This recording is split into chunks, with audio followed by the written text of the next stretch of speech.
Hello, my name is Daniel Lee, and I'll be going over the Lesson 8 Y-Lock worksheet. Today we're going to be going over slope-intercept form, graphing the slope-intercept form, and the point-slope form. So in this problem, it asks, given 2 points, find the equation in slope-intercept and then graph it. So this is step 1, this is step 2. So we have our 2 points. Now, what we don't know is what our m and b is. That's what we're trying to find. M is our slope, and b is our y-intercept. Now, m, using the slope formula, is y2 minus y1 over x2 minus x1 equals, which is x1, y1, x2, y2. Now, from these 2 points, we substitute the values into the slope formula, and you get -1 minus 2, and 2 minus -1. That is -3 over 3, because negative times negative is a positive. -3 divided by 3 is just -1. So our slope is -1. Let's move on to our y-intercept. So we have y equals mx plus b. That's our slope-intercept form. Now, we substitute the value m by -1 times x, because that's what our slope is. And to get b, we need values for x and y, which we do from here. So we can substitute these values into this equation. So -1 times -1 equals 2, plus b. -1 times -1 is just +1, plus b. And subtract 1 on both sides, and you get 1 is equal to b. So your y-intercept is 1,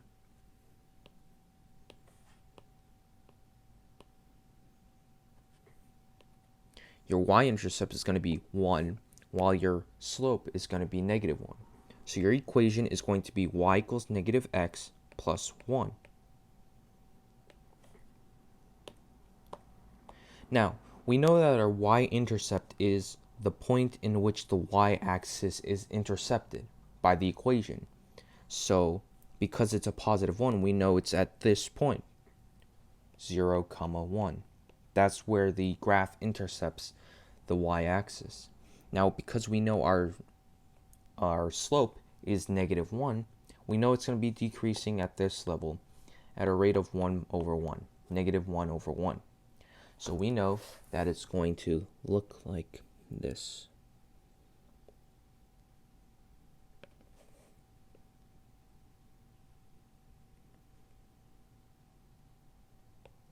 Like that.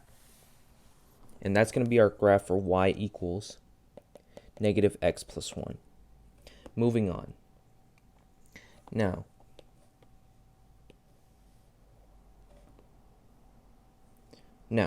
we have two points, 1, -4 and 2, -2.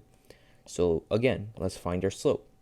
-2 minus -4 over 2 minus 1, because this is our y2, x2, x1, y1. y2 minus y1 and x2 minus x1. That equals -2 plus 4.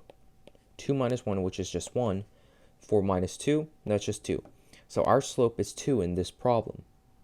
What our y-intercept is can be found when we substitute the values of x and y and m.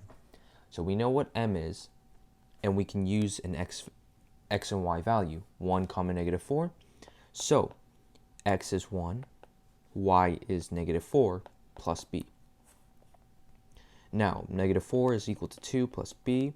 Subtract -2 on both sides, you get -6 equals b. So now we know that our y-intercept is -6. From that information, we can substitute the values in the slope-intercept form.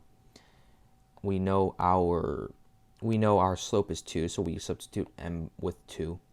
And we know our y-intercept is -6, so we substitute b by -6. This is going to be our equation. Now we just need to graph it. We know that our y-intercept is at -6, right? So we know that that's the point where it's going to intercept the y-axis. So we just go down to -6 and put a point there. And that's where the graph is going to intercept the y-axis. Now we have a positive slope, so it's not going to be going this direction like last time. It's going to be going at a positive direction. And because this is rise over run, we know it rises by 2 and runs by 1. Rise by 2, run by 1. Rise by 2, run by 1. And then if you keep on doing this, you create your line like this. So this is going to be our graph for this equation.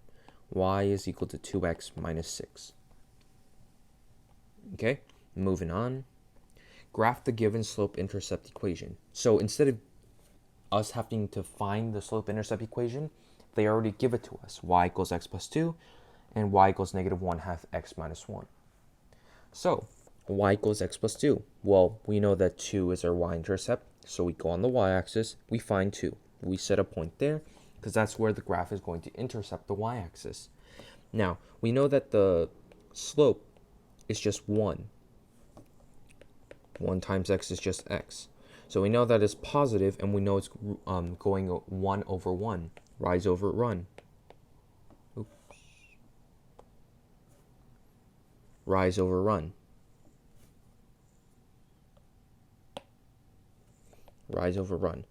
1 over 1. So we know that it's going to be rising by 1 and running by 1, putting this point here.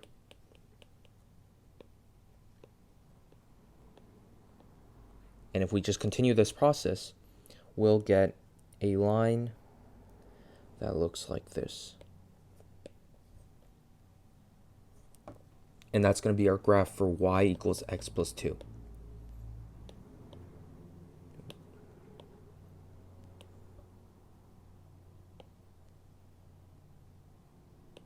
And that's going to be the graph of y equals x plus 2. Moving on. You have your equation y equals -1/2 x minus 1, -1, so we know that the graph is going to intercept this point, and we know our slope is -1/2, so we know it's going to be going at a negative direction and rising by 1 and running by 2. And in this case, because it is negative, it's going down by 1. Now, so what we can do is we can run by 2 and go down by 1. Run by 2, go down by 1. Run by 2, go down by 1. And if we continue this process, we get a line like this. And this will be what y equals -1/2 x minus 1 looks like.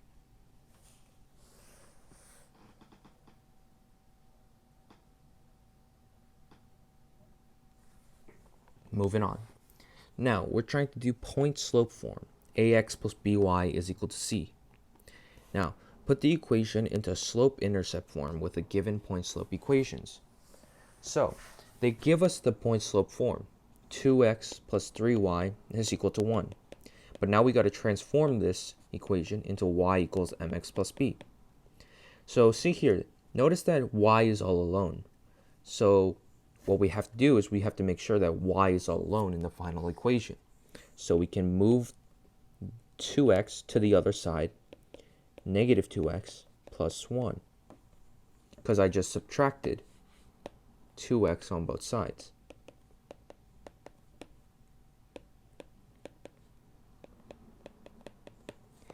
Now, because y is still not alone, because it has the constant 3, we have to divide 3 on both sides. That'll give us y equals -2x over 3 plus 1/3. This is this equation, but in slope-intercept form. Because now we can see that y is alone, and we have an m value, which is -2/3, and we have our y-intercept value 1/3. Moving on. 1/3 x plus 6 is equal to 2, right? So, in this problem,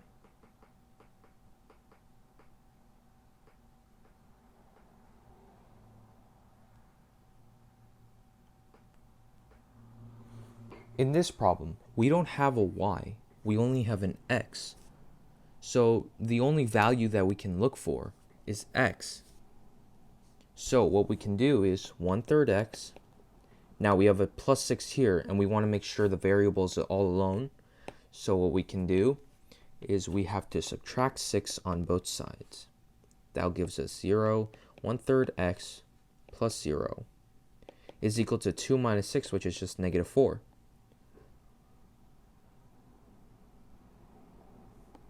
That gives us 1/3 x is equal to -4.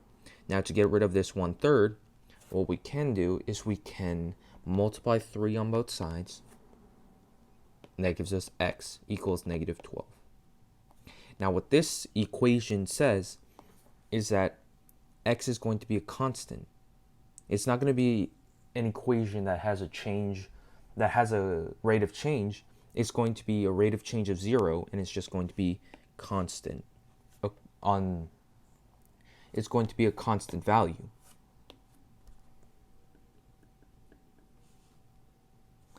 Well, that's about it for lesson 8 for the worksheet for YLOC. If you want to get better at these problems, do the other problems and make sure to correct your answers. I hope you have a nice day, and goodbye.